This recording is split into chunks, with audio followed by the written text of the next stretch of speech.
Ya, mshtakiwa mwingine maarufu ambaye pengine mnaweza mkawa mnamkumbuka anafahamika kama Strong Income. Hilo ni jina la kibiashara.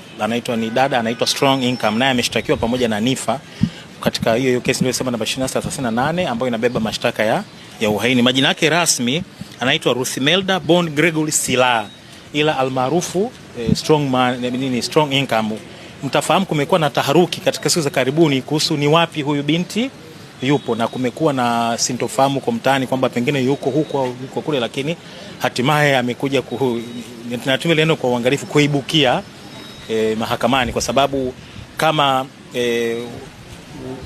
watu kadhaa wangetimiza majukumu yao ya kisheria kama sheria inavyoelekeza, hii sintofahamu pengine isingekuwepo. Ni watu tu kusema bana, wala msiwe na shida, huyu mtu tuko naye na tunamchakata kisheria na atafikishwa mahakamani, lakini amepotea, ametekwa, vitu gani, ni kwa sababu ya kama nilivyosema, kuna watu tunaamini hawakutekeleza majukumu yao kadi ambavyo inapaswa. Kwa hiyo wote hao kwa pamoja, kama nilivyosema, huyu Strong Income pamoja na almaarufu Nifa wamefikishwa katika mahakama hii na wameshtakiwa mashtaka ya uhaini katika kesi niliyoitaja. Kwa hiyo tumeichakata hivyo.